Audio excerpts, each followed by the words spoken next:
Hi, I'm Engel. Thank you so much for watching this video. What I'd like to do in this program is give you some tips and strategies and insights for academic success and your pursuits of excellence in your college career. Whether you're a student with a disability or without, I'd like to give you some ideas that may help you pursue excellence in your academic career. Before we get started on the tips and strategies, I'd like to tell you a little bit about myself.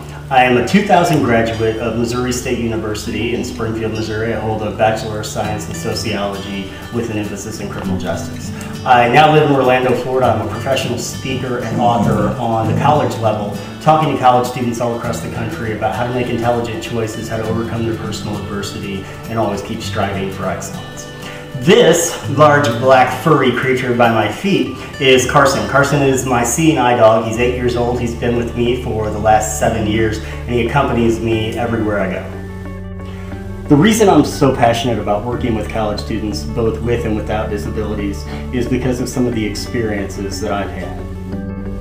When I began college, I was a typical red-blooded 18-year-old all-American guy. 6 weeks into my freshman year of college, my friends and I were struck broadside by a drunk driver one night after going home from a hockey game. The crash not only left me completely blind, but also crushed every bone in my face. 2 years of rehab and recovery and over 300 hours of reconstructive facial surgery had to occur before I was able to accomplish my goal of getting back into college. The tips I'd like to share with you today come from my personal experiences as a student with a disability, as well as information that I've gathered from disability service professionals across the country. When I work with college campuses and their disability support services offices, I'm learning strategies that these professionals want to see students implement, no matter if they have a disability or not.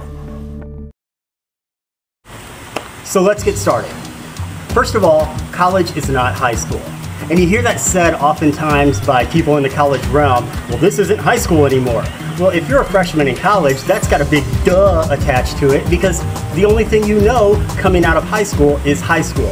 So let me give you a few different tips on how college differs from high school. The absolute #1 biggest difference is that college is made up of adults.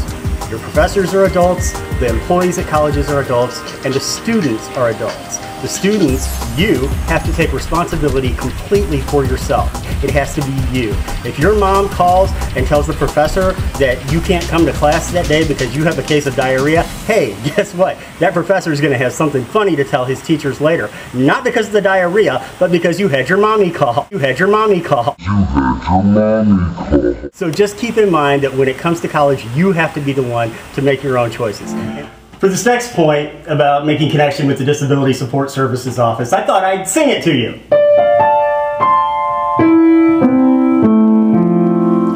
Going to the offices for disabilities.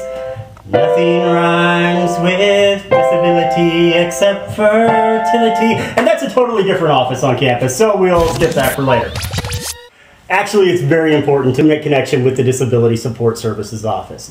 The DSS office is there to provide accommodations for students with disabilities. Whether it's a profound bodily disability such as I have, or an invisibility like ADHD, dyslexia, learning difficulties, whatever your disability is, go to the DSS office, make connection with them, and if you don't know what to do, ask them. The best question you can ask any college professional is, how can I succeed in my classes? If you walk into the Disability Support Services office and tell them the accommodations that you need, they'll listen to you. If you don't know what accommodations you need, they'll help you. But if you ask that question, how can I be the most successful in my classes, they will help you find that. But the key has to be you walking in there for the first time and asking them for help. Next point, be a person. Be a person? Aren't you already a person? I doubt your pet chameleon is sitting here watching this. No, you need to be a person. What does that mean? Simply means that the professors, the DSS professionals, anybody who is there to help you in your academic pursuits needs to know your name and be able to put your name with your face. Go introduce yourself to the professor, especially on the first day of class. If that professor knows your name, then he or she is going to know that you are there, and they're going to know that you want to be there. Games. Whatever your game is, keep it in check. 50% of winning the game is just showing up, and 50% of success in college is just showing up. One key rule about college: just show up. If you show up to class, you're almost guaranteed a passing grade. If you study and do the work, that grade goes up.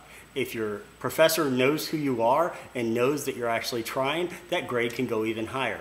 Just show up. But it doesn't just mean for classes, for appointments, for group projects, for meetings, for study sessions, whatever the case may be, just show up.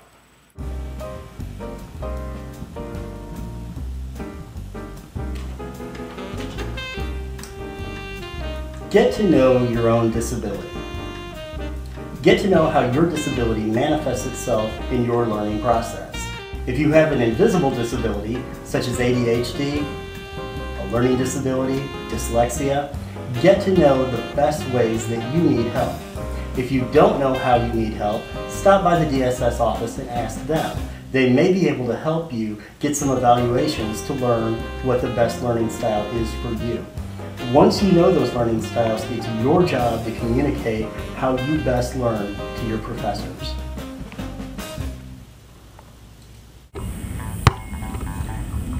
Get involved. Get involved. Intramurals, sports, recreation clubs, activities, groups, councils, student government, fraternities and sororities. Get involved. My stepson is a sophomore at the University of Florida this year, and I apologize to all you FSU fans, but now that my money goes to the University of Florida, I bleed orange and blue. Whenever we took my son up for orientation last year, one of the biggest pieces of advice I thought was worth sharing with you today. The freshmen were encouraged to get involved with two different organizations, one within their major, one within their study of academics, and one that is strictly extracurricular and fun. Whether that's the Harry Potter Club, or if that's the intramural soccer team, or that's a fraternity or sorority. Whatever it is, get involved with things at your school and stay there and continue your education. I'd like to thank you again for taking a few minutes to better your college career and better your college performance by watching this video. I hope you found it important and enlightening and gave you some good food for thought. And if nothing else, I hope it was at least a little bit entertaining. Ultimately, you decide how good or how bad your college career will be. So please, what? You are so terrible at that, Mom. What? Martha told me to come stick my finger up your nose.